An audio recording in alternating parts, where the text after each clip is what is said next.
Convido os irmãos, mesmo assentados como estão, a abrirem suas Bíblias e nós vamos meditar no Salmo 103. Nós vamos fazer a leitura de todo o Salmo 103, vamos fazer essa leitura de forma responsiva. É um salmo com 22 versículos.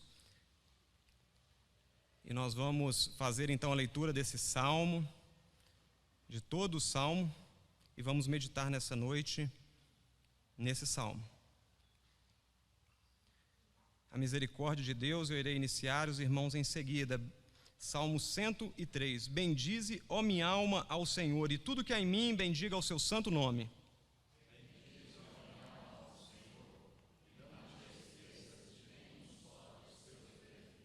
Ele é quem perdoa todas as tuas iniquidades e quem sara todas as tuas enfermidades.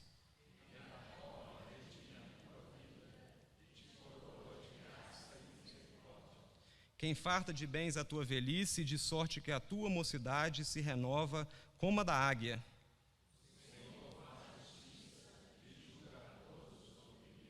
Manifestou os seus caminhos a Moisés e os seus feitos aos filhos de Israel.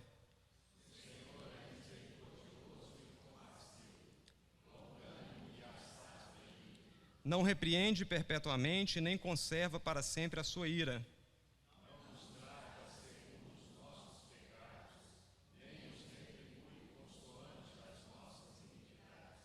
Pois quanto o céu se alteia acima da terra, assim é grande a sua misericórdia para com os que o temem.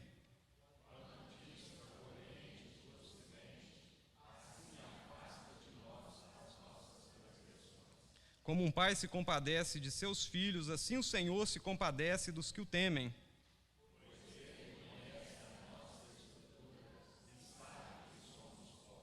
Quanto ao homem, os seus dias são como a relva, como a flor do campo.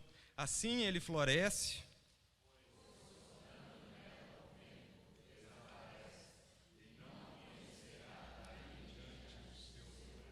mas a misericórdia do Senhor é de eternidade a eternidade sobre os que o temem, e a sua justiça sobre os filhos dos filhos.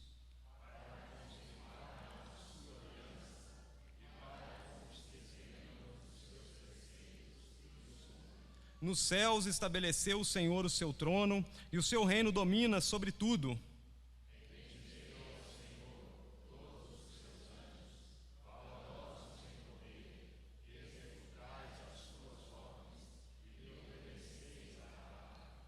Bendizei ao Senhor todos os seus exércitos, vós, ministros seus, que fazeis a sua vontade.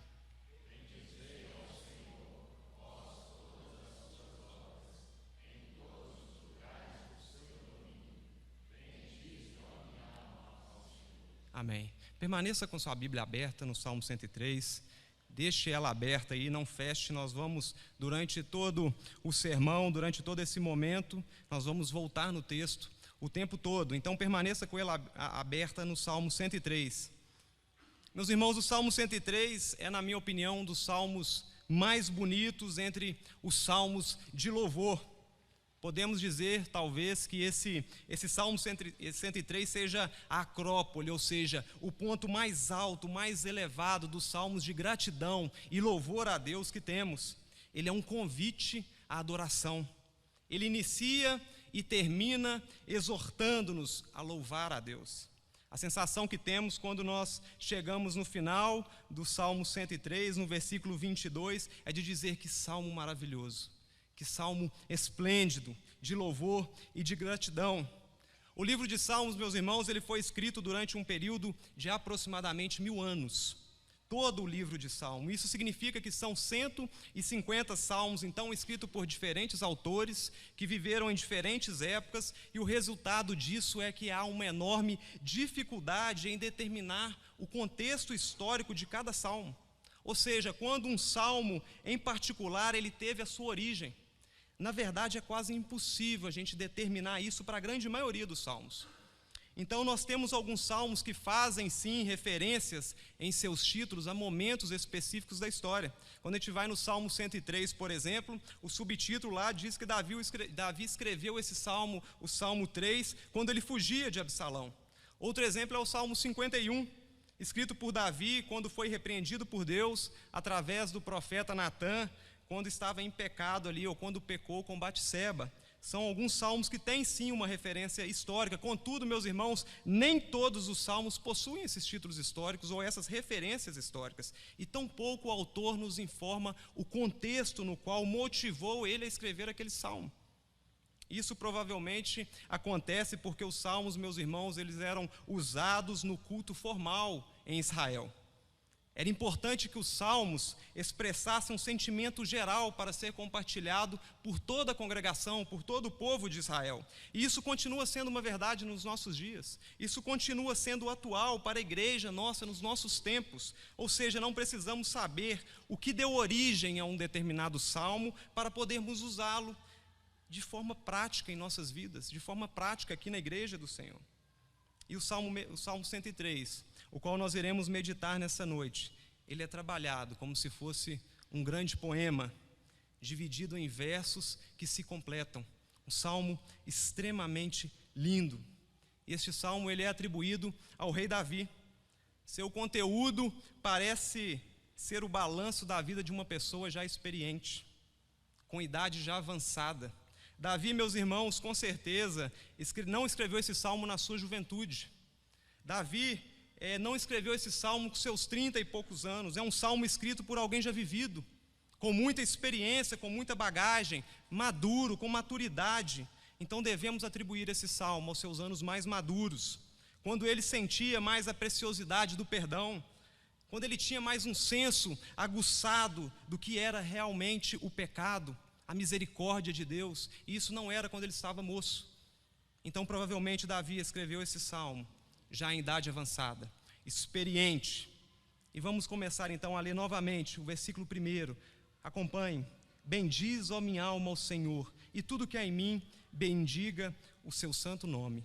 Meus irmãos, a maioria dos salmos, ele se dirige diretamente ao Senhor ou à congregação.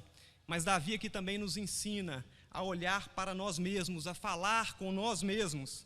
Davi aqui é um orador que fala para si mesmo.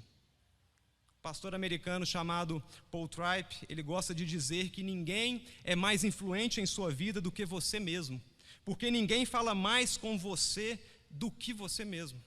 E Davi então prega essa comunhão no primeiro versículo, uma comunhão consigo mesmo, o incentivo a si, o comando de si. Ele nos ensina a falar para nós mesmos nesse primeiro versículo, e ensinar a nossa alma a se lembrar de todos os benefícios do Senhor. Reparem que o salmo inicia e ele fala 3 vezes: bendiga, bendize, bendiga. É o mesmo que louve, glorifique, enalteça o nome do Senhor. Ele é um salmo extremamente simétrico, ou seja, ele está em conformidade com o que se segue. O que Davi fala, as frases repetidas, as palavras repetidas têm um significado na frente. Ele não coloca aqui por acaso o bendiga, bendize, bendiga 3 vezes, como se ele estivesse dizendo louve, louve, louve 3 vezes, simplesmente por acaso. Reparem que logo em seguida ele vai dizer: é Ele quem perdoa, é Ele quem perdoa, é Ele quem perdoa, é Ele quem, é Ele quem, é Ele quem. E ele vai então repetir 3 vezes: louve, louve, louve, porque Ele é quem, Ele é quem, Ele é quem.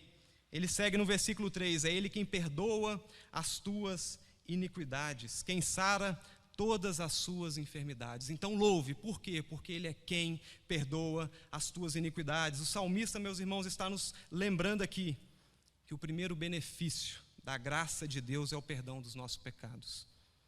É um Deus misericordioso, é um Deus amoroso, aquele que nos perdoa, aquele que nos cura. E ninguém pode perdoar senão Deus.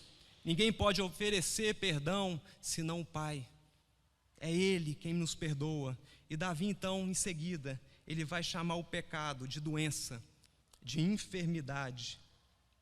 É Ele quem perdoa todas as tuas iniquidades, quem sara todas as tuas enfermidades. Davi trata o pecado como uma enfermidade, meus irmãos, isso porque o pecado ele destrói toda a beleza moral da criatura. Ele suscita dor, ele nos incapacita para o dever, ele leva à morte. Então nós estamos sujeitos a uma variedade de doenças extremamente pecaminosas. Jesus, no Evangelho de Marcos, no capítulo 7, falando sobre as coisas que contaminam o homem, e a gente falou sobre isso hoje na classe da mocidade. Jesus fala exatamente isso, é porque dentro do coração dos homens é que procedem os maus desígnios, a prostituição, os furtos, os homicídios, os adultérios, a avareza, a malícia, a inveja e por aí vai, a blasfêmia, a soberba. É dentro do coração do homem que está essa enfermidade, é o pecado que está enraizado na nossa natureza. E o remédio com que Deus cura essa doença é a sua própria misericórdia, perdoadora, através da redenção de Cristo e as influências santificadoras da graça dele que recai sobre nós. Continuamos no versículo 4. Acompanhe, irmãos: quem da cova redime a tua vida e te coroa de graça e misericórdia. O salmista aqui então declara que Deus agora nos salvou da morte, nos resgatou da sepultura, nos dando vida. Fomos ressuscitados com Cristo. O apóstolo Paulo, na sua carta à igreja de Éfeso, Efésios 2, ele diz: ele nos deu vida, estando nós mortos nos nossos delitos e pecados. Meus irmãos, a culpa foi tirada. O que o salmista está nos falando aqui agora é que essa culpa foi arrancada, a destruição, a morte eterna foi evitada. Ele nos deu vida, ele nos tirou da cova. Acompanhe o versículo 5: quem farta de bens a tua velhice, de sorte que a tua mocidade se renova como a da águia. Davi então começa a enumerar as riquezas das bênçãos que pertencem ao povo de Deus. A bondade divina, meus irmãos, que abrange as esferas espirituais e físicas do homem. É Ele quem fornece o sustento para nós, é Ele quem dá a provisão, é Ele que supre as nossas necessidades, é Ele que cuida de cada um de nós. Agora então temos a satisfação em Deus. Agora temos a provisão, a nossa juventude, meus irmãos, ela é renovada. Esse é um Deus que cuida do seu povo, que preocupa com o seu povo, um pai que ama seus filhos. E dos versículos 6 ao versículo 14, o salmista então começa a detalhar os atributos de Deus, a sua santidade, a sua justiça, o seu amor, a sua soberania, e ele nos convida a olhar os grandes feitos de Deus ao longo da história. Deus quer, meus irmãos, que o homem o conheça. Deus quer que o homem veja quem ele é, e ele é o próprio revelador. É ele quem se revela. Versículo 6: o Senhor faz justiça e julga todos os oprimidos. Meus irmãos, Davi aqui nos lembra que o nosso Deus defende a causa dos oprimidos. Jesus, no Sermão do Monte, no capítulo 5 do Evangelho de Mateus, ele nos diz exatamente isso. Jesus vai dizer: bem-aventurados os humildes de espírito, porque dele é o reino dos céus. Bem-aventurados os que choram, porque serão consolados. Bem-aventurados os mansos, porque herdarão a terra. Bem-aventurados os que choram, porque serão consolados. Os mansos, bem-aventurados que têm fome e sede de justiça. É Deus olhando a causa dos oprimidos, e o salmista vai falar justamente isso no versículo 6. Já no versículo 7, manifestou os seus caminhos a Moisés e os seus feitos aos filhos de Israel. O salmista aqui então se refere a Moisés e relembra todas as bênçãos de Deus associadas ao êxodo, as peregrinações do povo de Deus ali no deserto, até a conquista da terra prometida, todo o sofrimento, tudo que eles passaram. Deus esteve com aquele povo, Deus foi com ele em todo o tempo. É justamente isso que Davi nos leva a olhar. Davi quer que olhemos para as bênçãos de Deus, para o cuidado de Deus durante a história, durante todo o tempo. O Senhor livrou eles da opressão egípcia, foi misericordioso com o povo de Israel ali no deserto, foi compassivo, libertou aquele povo e entregou eles à terra santa, deixou eles na terra prometida. Versículo 8: o Senhor é misericordioso e compassivo, longânimo e assaz benigno. Um Deus paciente, meus irmãos, um Deus paciente que dificilmente se enfurece. Ele perdoa abundantemente, mesmo sendo nós pecadores contumazes.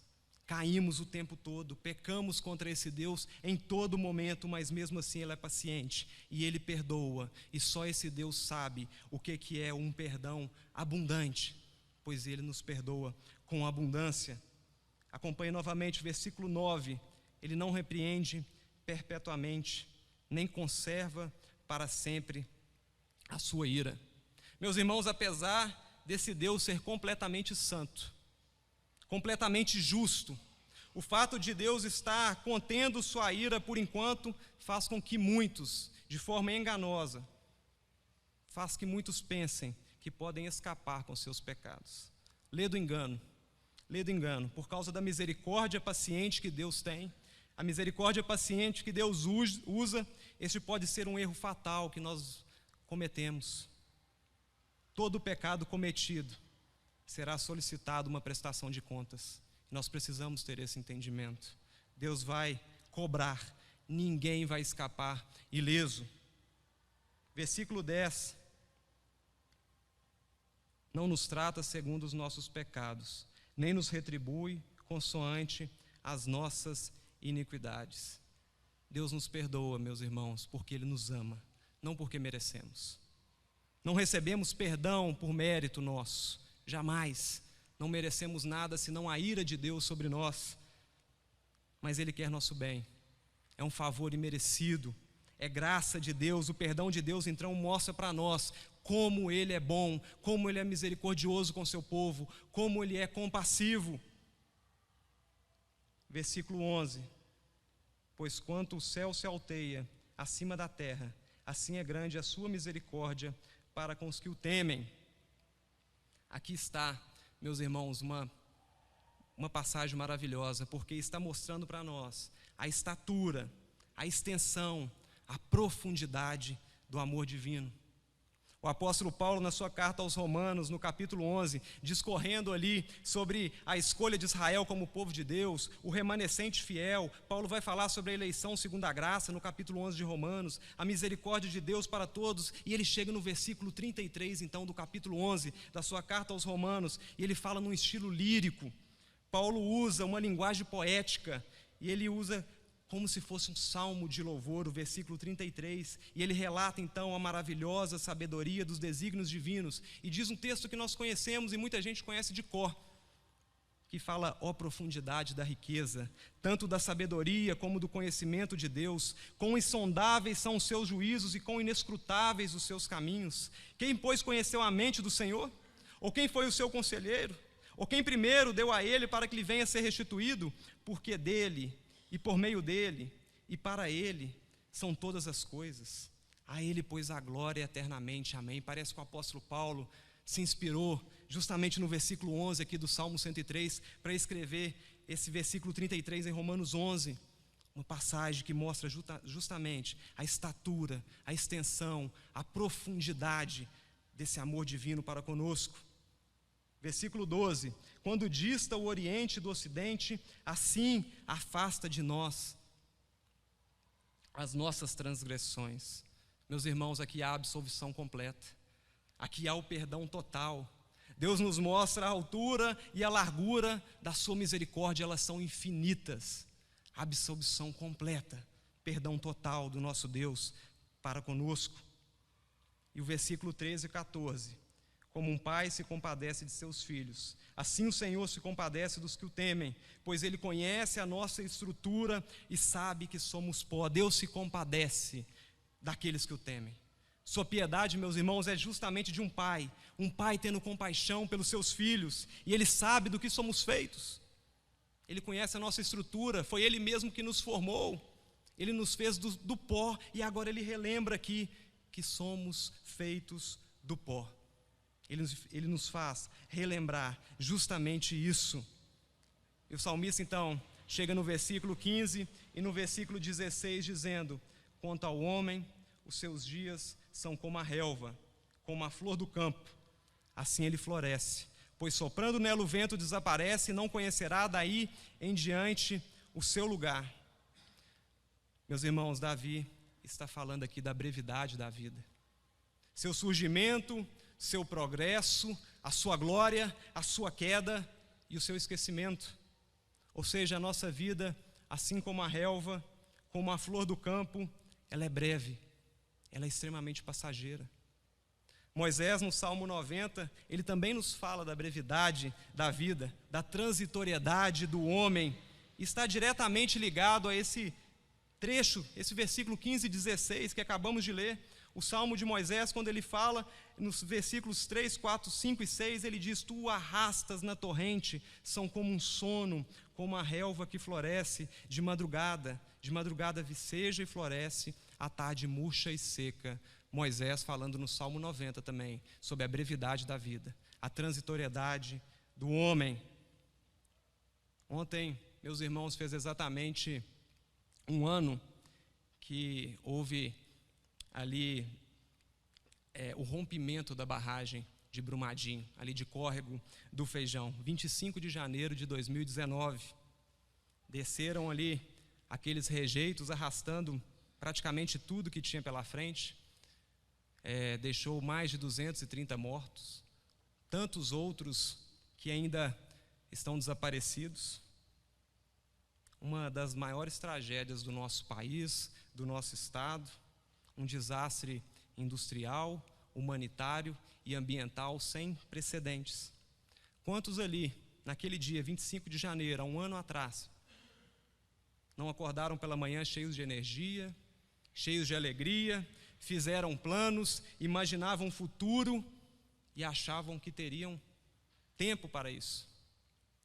Eu me lembro da primeira vítima que foi identificada, uma médica do trabalho chamada Marcela Canguçu.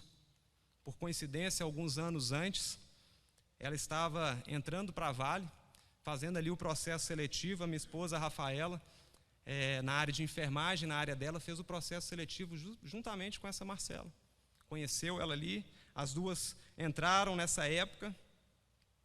Uma menina moça de 35 anos, já médica, de boa aparência, de família importante, neta de desembargador, tinha um futuro extremamente promissor na carreira. Comemorou o aniversário de 35 anos no dia 24 de janeiro, numa quinta-feira, e na sexta-feira, no dia seguinte, de manhã, ela foi arrastada por aquela torrente de rejeitos e foi a primeira vítima a ser localizada. E aí a gente percebe o quanto a nossa vida é breve, a gente percebe o quanto a nossa vida é passageira. Tiago fala em sua epístola que a nossa vida é como uma neblina que chega e logo depois se dissipa. E o salmista aqui, Davi, compara ela a uma flor no campo, que soprando nela o vento, ela logo desaparece. A brevidade da vida. E o salmista então chega no versículo 17 e 18. Mas a misericórdia do Senhor é de eternidade a eternidade sobre os que o temem, e a sua justiça sobre os filhos dos filhos, para com os que guardam a sua aliança e para com os que se lembram dos seus preceitos e o cumprem. O salmista mais uma vez nos mostrando como esse Deus é misericordioso. Ele fez uma aliança conosco nessa vida. Ele faz uma aliança de promessa da vida eterna que teremos com Ele. É isso que o salmista está nos falando aqui. Ele continua: nos céus estabeleceu o Senhor o seu trono, e o seu reino domina sobre tudo. Ele tem controle, meus irmãos, sobre todas as coisas. Deus é o grande rei que controla tudo. E Ele exaltou a Cristo Jesus como príncipe e salvador. Charles Spurgeon, um grande pregador batista, considerado o príncipe dos pregadores, ele falando sobre esse versículo, ele diz: Jesus nosso Senhor, uma vez crucificado, morto e sepultado, agora está sentado no trono da sua glória. O lugar mais alto do céu é seu por direito incontestável. Somos um com Ele. Somos membros do seu corpo, e sua glória é a nossa glória. Ele nos fará sentar em seu trono, do mesmo modo que Ele venceu e está sentado no trono com o Pai. Ele tem uma coroa e também nos dará uma. Ele tem um trono, mas não se contenta em tê-lo para si. Sua rainha deve estar à sua direita, ornada com ouro de Ofir. Cristo não pode ser glorificado sem a sua noiva, sem a sua igreja.